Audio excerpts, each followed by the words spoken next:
Bonjour et bienvenue dans cette nouvelle vidéo. Si tu es entrepreneur, quand ton activité fonctionne, qu'elle se développe mais que tu as l'impression que ton niveau de stress augmente en même temps que ton business, reste avec moi parce qu'on va essayer de comprendre ce qui se passe. Tu pensais peut-être en arrivant à ce stade que tu serais plus tranquille, plus de clientes, un chiffre d'affaires qui progresse, une activité qui devient plus stable, des demandes qui arrivent plus régulièrement. Bref, des choses que tu voulais lorsque tu as commencé à entreprendre. Et pourtant, tu peux te retrouver à vérifier encore plus, à anticiper davantage, à penser à ton activité le soir, le week-end, parfois même pendant tes vacances. Une bonne nouvelle arrive et tu es contente bien sûr. Mais combien de temps? Parce que parfois, quelques minutes plus tard, ton cerveau est déjà passé à autre chose. Maintenant, il va falloir gérer ça. Est-ce que je vais pouvoir maintenir ce rythme? Et le mois prochain? Il ne faut pas que je perde ce que j'ai réussi à construire. Alors pourquoi la réussite ne produit-elle pas automatiquement ce sentiment de sécurité que tu pensais peut-être ressentir une fois que ton activité fonctionnerait? C'est ce que nous allons voir ensemble dans cette vidéo. Si tu ne me connais pas encore, je suis Claudie Bilbao, je suis coach spécialisée dans la régulation du système nerveux, formée à la théorie polyvagale et énergéticienne. J'accompagne les femmes entrepreneurs à quitter le mode survie pour arrêter de saboter leurs propres résultats. Et de nouveau, lors de cette vidéo, je suis accompagnée par Shadow qui a pris mon poignet comme oreiller. Sur cette chaîne, je te parle du système nerveux et de ce qui peut se passer très concrètement dans ton activité quand ton corps continue à fonctionner comme s'il devait se protéger.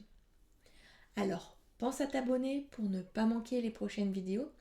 Et si le sujet de celle-ci te parle, tu peux également mettre un like. Ça aide YouTube à proposer ce contenu à d'autres femmes entrepreneurs concernées par les mêmes problématiques. Maintenant, revenons à ce paradoxe. Ton business grandit, mais ton stress aussi. Parce qu'il y a quelque chose que j'aimerais que tu gardes en tête pendant toute cette vidéo. La croissance de ton entreprise et le sentiment de sécurité de ton système nerveux ne progressent pas forcément ensemble. Et quand on ne comprend pas ça, certains comportements peuvent devenir assez difficiles à expliquer. Tu peux te demander pourquoi tu n'arrives toujours pas à souffler alors que, justement, certaines choses vont mieux. Pourquoi tu as encore besoin de contrôler autant? Pourquoi une période calme ne te calme pas forcément? Pourquoi tu continues à penser au prochain problème alors qu'il n'y en a pas particulièrement aujourd'hui? Et parfois, tu peux finir par croire que le problème vient de toi, que tu ne sais pas profiter, que tu es trop exigeante, que tu devrais apprendre à lâcher prise, ou que c'est simplement le prix à payer quand on est entrepreneur. Mais si on regarde ce qui se passe du côté du système nerveux, on obtient une autre lecture. Revenons quelques instants au début de ton activité. Quand tu commences à entreprendre, il y a beaucoup de choses que tu ne sais pas. Est-ce que ça va fonctionner? Est-ce que je vais trouver suffisamment de clients? Est-ce que je vais réussir à vendre? Est-ce que je vais pouvoir vivre de mon activité? Est-ce que les gens vont réellement vouloir ce que je propose? Est-ce que je prends la bonne décision? L'incertitude est énorme. Donc tu peux facilement te dire, c'est normal que je sois stressée maintenant, quand mon activité sera installée, ce sera différent. Et puis, elle commence à fonctionner. Tu signes des clients, ton chiffre d'affaires progresse, certaines choses que tu faisais pour la première fois deviennent habituelles, tu sais davantage ce que tu fais, tu as peut-être également commencé à te faire connaître. Et pourtant, cette tranquillité que tu attendais ne vient pas forcément. Parce que les inquiétudes du début peuvent simplement être remplacées par d'autres. Au départ, tu te demandais, est-ce que je vais réussir à avoir des clients? Maintenant, ça peut devenir, est-ce que je vais réussir à garder ce niveau de chiffre d'affaires? Au départ, est-ce que quelqu'un va acheter mon offre? Puis, Est-ce que je vais réussir à satisfaire tous ces clients? Ou encore, comment je vais gérer si les demandes continuent à augmenter? Comment je vais faire si ça ralentit? Est-ce que je peux vraiment déléguer ça? Est-ce que je dois investir maintenant? Est-ce que je peux me permettre de prendre une semaine sans travailler? Le décor change, mais intérieurement, tu peux rester dans une logique d'anticipation. Et c'est quelque chose que je trouve particulièrement intéressant chez les entrepreneurs parce qu'on peut facilement confondre cette anticipation permanente avec de l'investissement professionnel. Tu te dis peut-être que tu penses beaucoup à ton activité parce que tu l'aimes, que tu vérifies parce que tu es consciencieuse, que tu anticipes parce que tu es responsable, que tu as du mal à déléguer parce que tu tiens à la qualité de ton travail. Et évidemment, il peut y avoir une part de tout cela. Mais la question intéressante à te poser, c'est qu'est-ce qui se passe en toi quand tu ne contrôles pas? Parce que là, on commence à obtenir une information différente. Imagine que tu décides de ne pas vérifier tes mails pendant toute une soirée. Est-ce que tu oublies simplement ton téléphone et tu passes à autre chose? Ou est-ce qu'une partie de toi reste préoccupée par ce qui pourrait être arrivé entre-temps? Imagine que tu délègues quelque chose d'important. Est-ce que tu arrives à laisser la personne travailler ou est-ce que tu as envie de vérifier où elle en est, comment elle fait, ce qu'elle a envoyé, si elle n'a rien oublié? Imagine maintenant que tu as fait un très bon mois.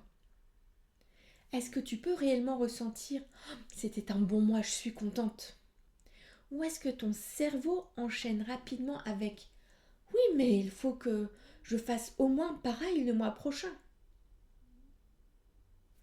C'est cette deuxième partie qui nous intéresse. Pas uniquement ce que tu fais, mais ce qui devient inconfortable lorsque tu arrêtes de le faire. On associe généralement la croissance d'une entreprise à quelque chose de positif. Et bien sûr que ça peut l'être. Mais prenons un nouveau client. Tu reçois le message que tu attendais, elle veut travailler avec toi. Bonne nouvelle. Sauf que cette nouvelle cliente représente également un rendez-vous à organiser, un travail à préparer, un suivi à assurer, des messages auxquels il faut répondre, peut-être une facture à gérer. Et si 5 nouvelles clientes arrivent, tu as 5 bonnes nouvelles, mais ton quotidien vient également de changer. Même chose si ton audience augmente. C'est agréable de voir davantage de personnes arriver, mais tu peux aussi recevoir davantage de commentaires, davantage de messages, davantage de demandes. Ton activité devient plus visible. Donc ce que tu publies peut être vu par davantage de personnes. Une opportunité professionnelle arrive, encore une bonne nouvelle. Mais il faut décider si tu l'acceptes, peut-être négocier, t'organiser, faire quelque chose que tu n'as jamais fait auparavant. La croissance apporte donc quelque chose que le système nerveux doit gérer, du changement. Et le changement signifie qu'une partie de ce qui était prévisible ne l'est plus exactement de la même manière. Même quand tu as choisi ce changement, même quand tu le voulais. C'est un point important parce qu'on peut avoir envie de quelque chose et ressentir de la tension lorsque cette chose arrive réellement. Les deux ne sont pas incompatibles. Tu peux vouloir que ton entreprise grandisse et avoir du mal à supporter certaines conséquences de cette croissance. Tu peux vouloir davantage de visibilité et te sentir très tendu lorsqu'un contenu commence réellement à être beaucoup vu. Tu peux vouloir gagner davantage et te retrouver préoccupé par la peur de reperdre ce niveau de revenu. Tu peux vouloir déléguer et ressentir énormément d'inconfort au moment de laisser quelqu'un toucher à ton entreprise. Si on regarde uniquement la situation extérieure, ça peut sembler contradictoire. Si on regarde ce qui se passe du côté du système nerveux, ça devient beaucoup plus compréhensible. Ton système nerveux autonome ne s'occupe pas de savoir si tu es une bonne entrepreneur. Il ne s'intéresse pas non plus à tes objectifs de chiffre d'affaires. Une des fonctions fondamentales concerne ta survie et ta sécurité. Et pour comprendre ce qui se passe, il faut parler d'un concept important dans la théorie polyvagale, la neuroception. La neuroception désigne la manière dont ton système nerveux évalue, sans que tu aies besoin d'y réfléchir consciemment, les indices de sécurité, de danger ou de menace présents dans ton environnement et ton corps. Autrement dit, ton cerveau conscient peut avoir une lecture d'une situation pendant que ton système nerveux y répond d'une autre manière. Tu peux savoir intellectuellement « cette opportunité est une excellente nouvelle » et ressentir ton cœur accéléré.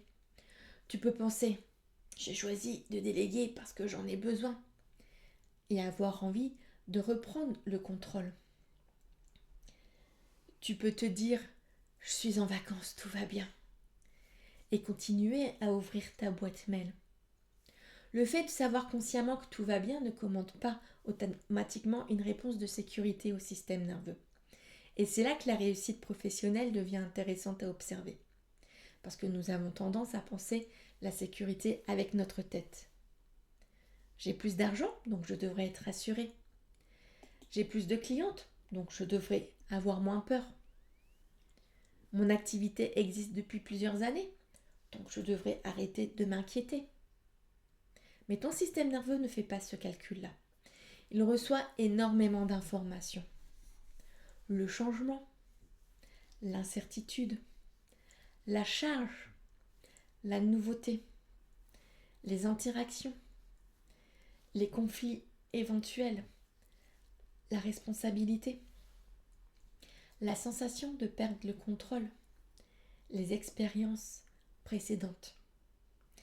Et à partir de tout cela, il ajuste ton état physiologique. Si suffisamment de sécurité est perçue, ton organisme peut rester dans un état où tu as davantage accès au calme, au lien avec les autres et à la réflexion et à la créativité. Mais, si ton système nerveux détecte davantage de dangers, il peut augmenter la mobilisation.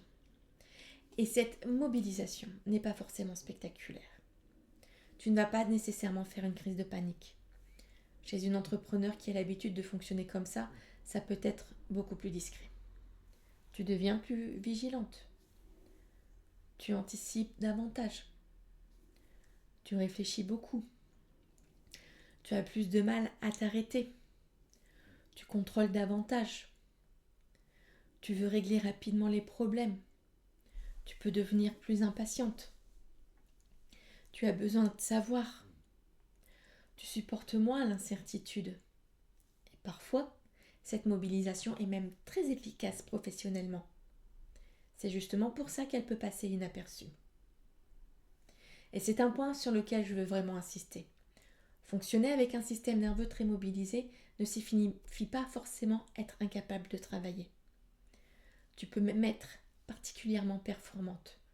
Tu peux répondre très vite, voir les problèmes avant tout le monde, préparer 3 solutions au cas où la première ne fonctionnerait pas, être extrêmement réactive, travailler longtemps, ne rien oublier, tout vérifier.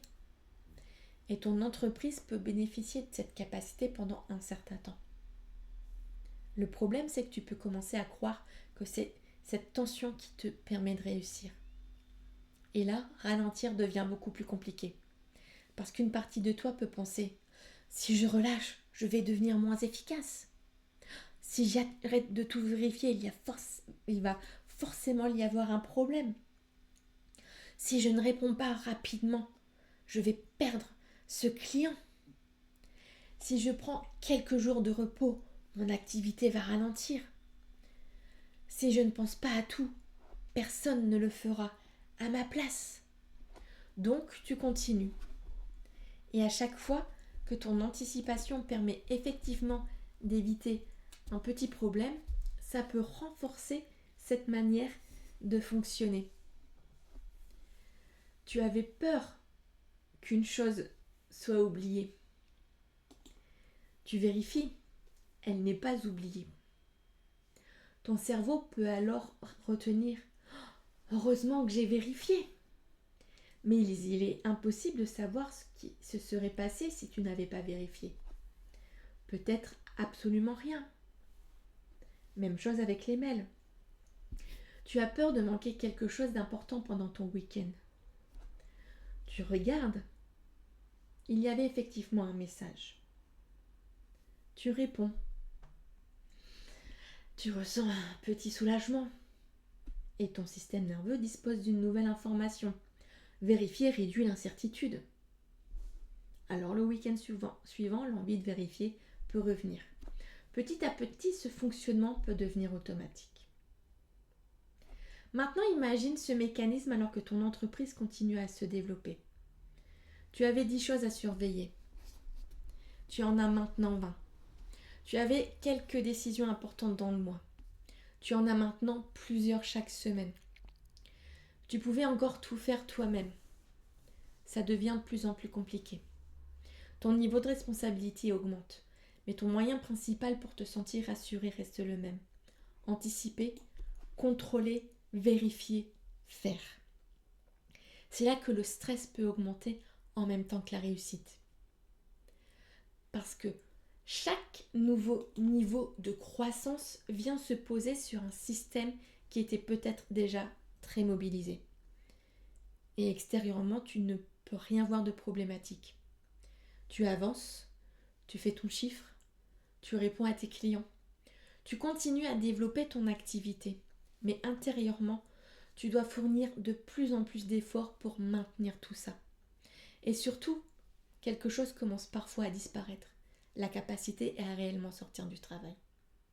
Tu peux fermer ton ordinateur sans quitter mentalement ton entreprise. Tu cuisines en pensant à une cliente. Tu regardes un film et tu attrapes ton téléphone parce que tu viens de penser à quelque chose. Tu es avec tes proches et une partie de ton attention reste accrochée à ce qu'il faut faire demain. Tu pars quelques jours et tu te dis « Je regarde juste rapidement ». Et 30 minutes plus tard, tu es à nouveau dans ton activité. À ce stade, on n'est plus simplement en train de parler du nombre d'heures que tu travailles. On parle du temps pendant lequel ton organisme reste mobilisé par ton travail, y compris lorsque tu ne travailles plus réellement. Et ça change énormément de choses. Parce que si ton entreprise prend de plus en plus de place et que ton système nerveux ne sort presque jamais de cette mobilisation, la croissance peut finir par te coûter beaucoup plus que les heures inscrites dans ton agenda. Et c'est précisément ce qu'on va regarder dans la deuxième partie. Comment cette mobilisation commence à influencer tes décisions, ton besoin de contrôle, ta capacité à déléguer, ton énergie et finalement les résultats même que tu essaies de protéger. Et c'est justement là que la croissance de ton entreprise peut commencer à poser un problème assez particulier. Parce que ton activité n'est plus celle de tes débuts. Tu as peut-être davantage de clients, davantage de chiffre d'affaires, plus de visibilité, plus de responsabilité. Il y a donc objectivement davantage de choses à gérer. Mais si ta manière de répondre à la pression reste la même, tu vas essayer d'absorber cette croissance avec les mêmes réflexes. Anticiper, contrôler, vérifier, faire toi-même, rester disponible, penser à tout. Et pendant un certain temps, ça peut fonctionner. Le problème arrive lorsque ton entreprise continue à grandir, mais que toi, tu n'as plus beaucoup de marge supplémentaire à donner.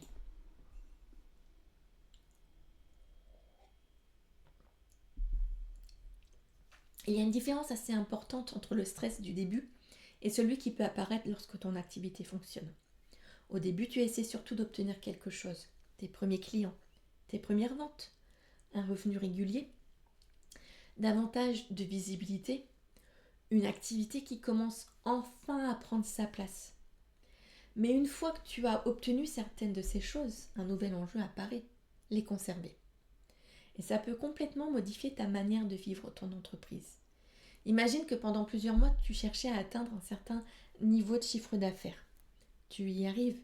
Tu pourrais penser que cette étape va automatiquement te rassurer. Mais le mois suivant, une nouvelle question peut apparaître. Est-ce que je vais réussir à refaire la même chose ?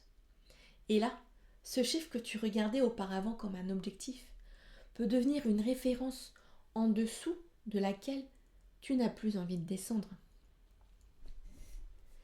Même chose avec les clients. Quand tu en avais peu, tu voulais en avoir davantage. Quand ton agenda commence à se remplir, tu peux avoir peur qu'il se vide. Même chose avec ta visibilité. Au départ, tu voudrais que davantage de personnes connaissent ton travail. Puis, davantage de personnes commencent effectivement à te regarder. Et maintenant, tu peux commencer à penser davantage à ce que tu publies, à ce que les gens vont comprendre, à la manière dont ils vont réagir. Tu voulais être vu. Mais être davantage vu signifie aussi être davantage exposé au regard des autres. Et pour ton système nerveux, ce sont de nouvelles informations à traiter. C'est important parce qu'on entend beaucoup parler de la peur de l'échec. Mais la réussite peut elle aussi créer de nouvelles inquiétudes. Et pas forcément parce que tu as peur de réussir. Je trouve d'ailleurs cette formulation parfois beaucoup trop rapide. Tu peux parfaitement avoir envie de réussir. Simplement, la réussite modifie ton environnement. Elle augmente parfois les enjeux. Elle peut augmenter la responsabilité. Elle peut t'exposer davantage. Elle peut te donner davantage de choses que tu n'as maintenant plus envie de perdre. Ton système nerveux peut alors devenir encore plus attentif à tout ce qui pourrait menacer ce que tu as construit. Je vais prendre un exemple. Ton activité fonctionne bien depuis quelques mois, mais ce mois-ci, les ventes commencent moins vite. Nous sommes peut-être le 10 ou le 15 du mois. Il ne s'est encore rien passé de catastrophique. Pourtant, tu regardes ton chiffre, puis tu le regardes de nouveau. Tu compares avec le mois précédent. Tu te demandes si quelque chose a changé. Est-ce que ton contenu fonctionne moins bien ? Est-ce que ton offre attire moins ? Est-ce qu'il faut changer ta communication ? Faire une promotion ? Créer quelque chose de nouveau ?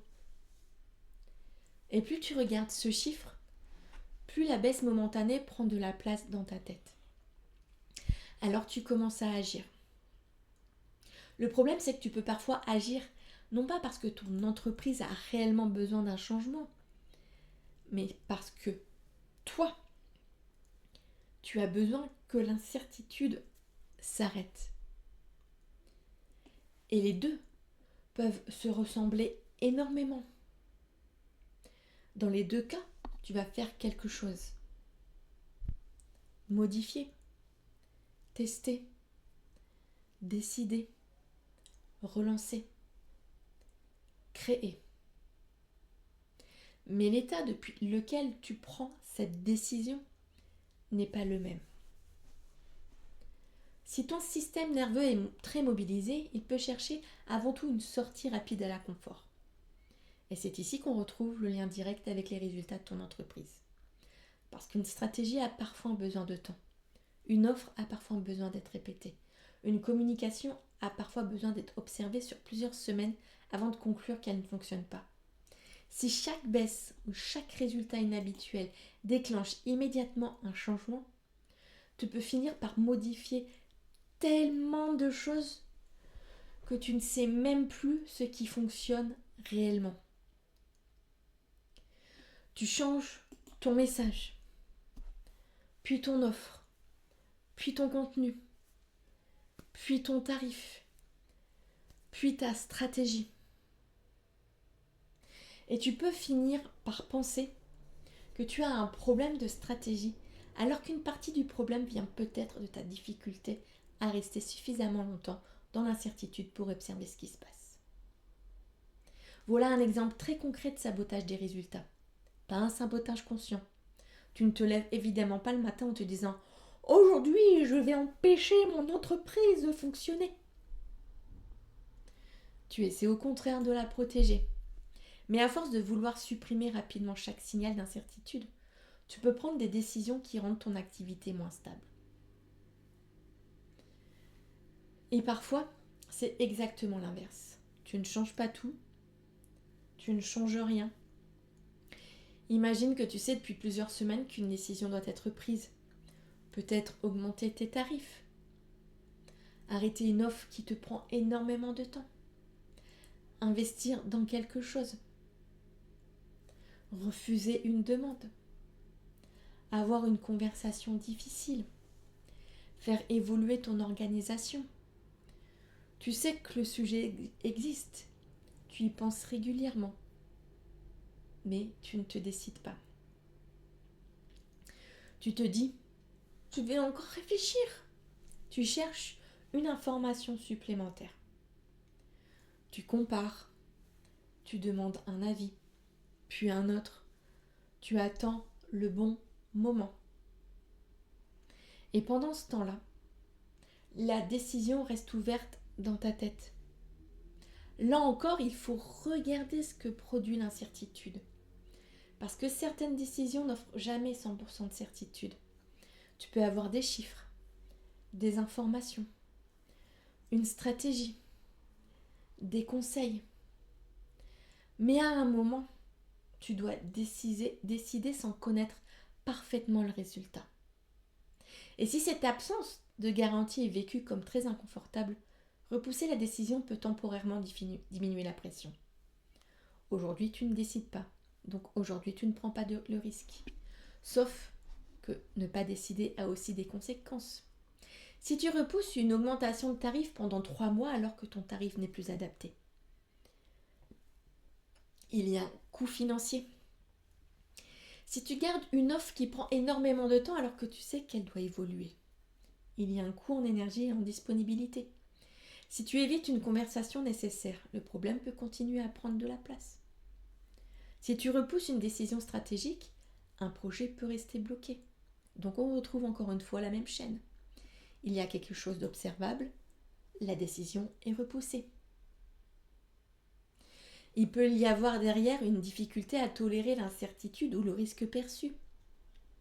Puis il y a un coût réel pour l'entreprise, du temps, de l'argent, de l'énergie ou une opportunité qui n'avance pas. Et plus ton activité grandit, plus tu arrives normalement à un moment où tu ne peux plus tout faire seul.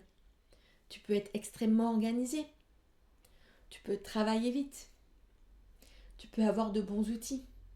Il y a quand même une limite assez simple. Une journée ne contient que 24 heures. Donc à un moment, certaines tâches doivent sortir de ton agenda. Et c'est souvent là que le besoin de contrôle devient beaucoup plus visible. Parce que déléguer ne consiste pas simplement à donner une tâche. Tu dois aussi accepter que quelqu'un d'autre intervienne dans quelque chose qui compte pour toi. Et cette personne ne va probablement pas faire exactement comme toi. Elle peut utiliser une autre méthode. Elle peut prendre une décision que tu n'aurais pas prise. Elle peut te poser des questions. Elle peut aussi faire une erreur. Tout cela introduit de l'incertitude. Alors tu peux déléguer officiellement, mais continuer à porter la tâche mentalement. Tu demandes où ça en est. Tu vérifies. Tu corriges. Tu relis. Tu reprends certaines choses. Et parfois, tu finis même par refaire. Puis tu arrives à cette conclusion. Franchement, ça va plus vite si je le fais moi-même. Et sur une tâche précise aujourd'hui, c'est peut-être vrai.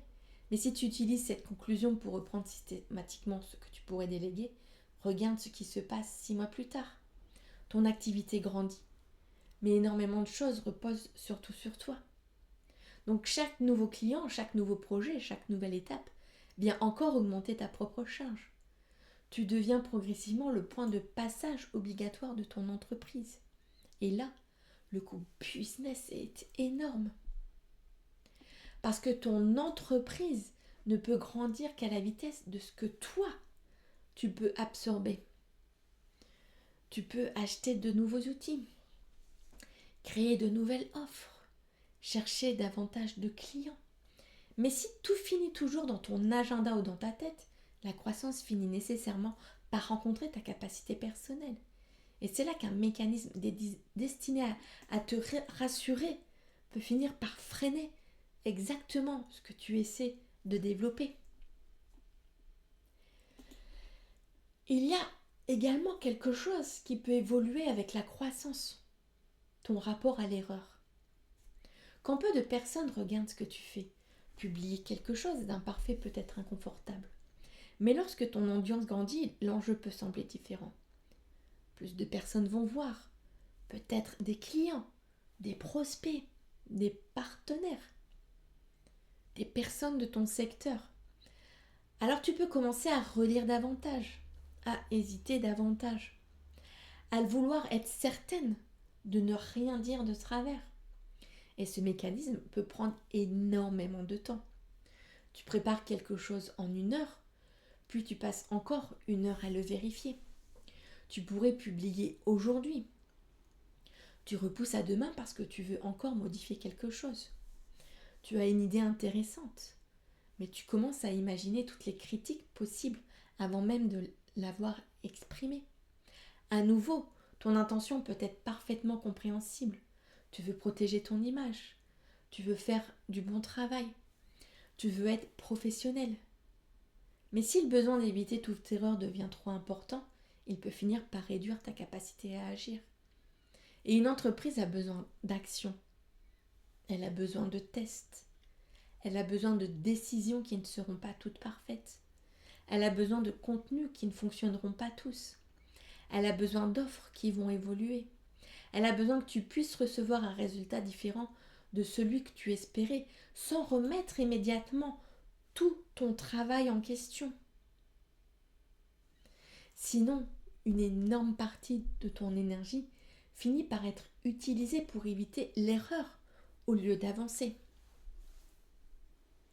Il y a un autre comportement auquel on pense moins lorsqu'on parle de stress, la difficulté à dire non. Ton activité grandit, un client te demande quelque chose qui n'était pas prévu, tu pourrais dire non, mais tu acceptes. Quelqu'un te propose un rendez-vous à un moment qui ne t'arrange pas, tu déplaces ton agenda. Une demande arrive alors que ta semaine est déjà pleine, tu trouves quand même une place. Pourquoi ? Il peut évidemment y avoir beaucoup de raisons. Mais parfois, dire non déclenche davantage d'inconfort que dire oui. Tu peux avoir peur de décevoir, de perdre un client, de passer à côté d'une opportunité, que la personne pense quelque chose de négatif. Alors tu acceptes. Et sur le moment, la tension relationnelle disparaît. La personne est contente. La demande est réglée. Mais maintenant, regarde ton agenda. Tu viens d'ajouter une tâche, puis une autre, puis une autre. Et ton système nerveux qui cherchait à éviter une tension immédiate vient d'augmenter ta charge pour les jours suivants. C'est exactement pour cette raison que je tiens à relier les comportements au coût business. Sinon, on reste avec des phrases très générales comme « il faut poser ses limites ». Oui. Mais ce qui m'intéresse, c'est de comprendre pourquoi. Au moment précis où il faudrait poser cette limite, ton système nerveux peut considérer qu'accepter est plus sécurisant.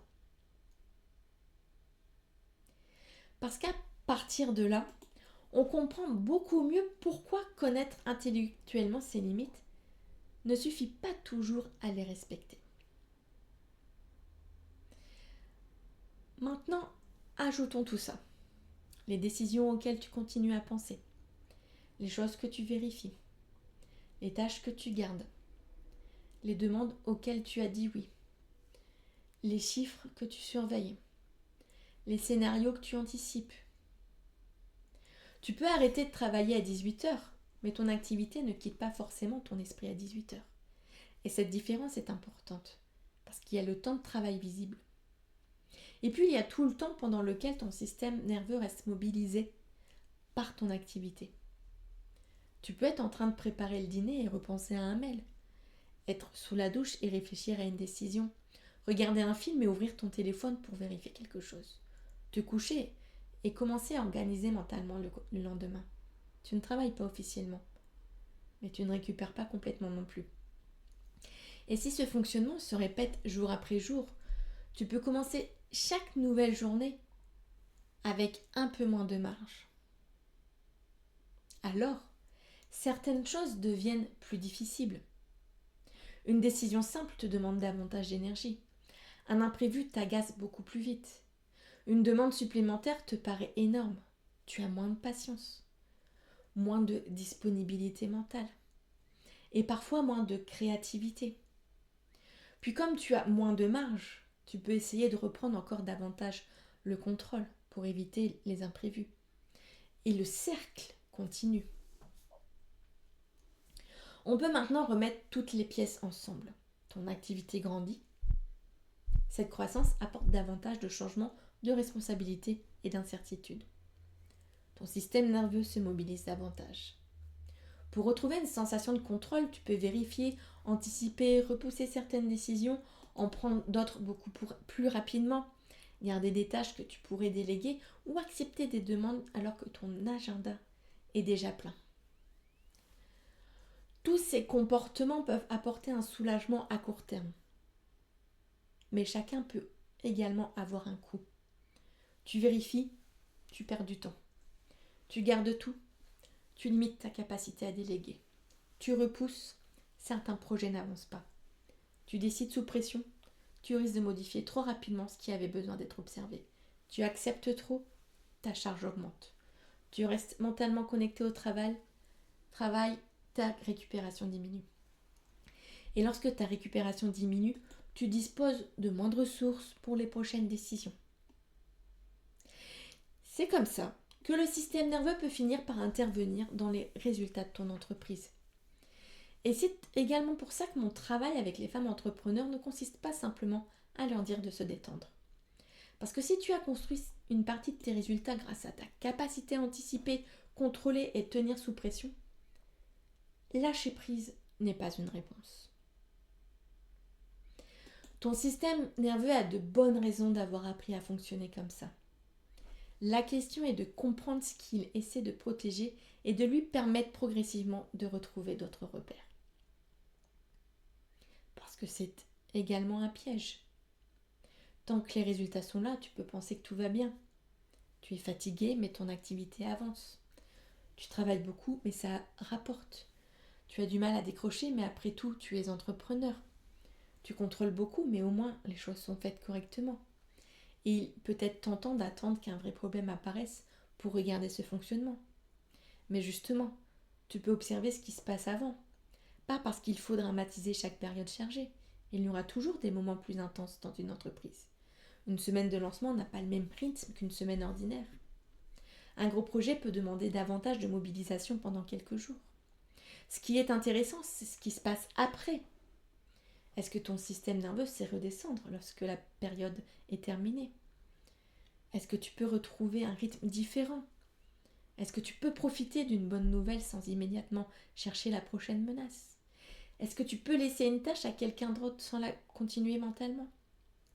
Est-ce que tu peux recevoir un résultat moins bon sans remettre immédiatement toute ta stratégie en question? C'est là que tu obtiens des informations beaucoup plus intéressantes sur ton fonctionnement. Je te propose une observation très concrète. Cette semaine, choisis une bonne nouvelle dans ton activité. Pas besoin que ce soit quelque chose d'énorme. Une vente, un nouveau client, une demande, un paiement, une publication qui fonctionne bien.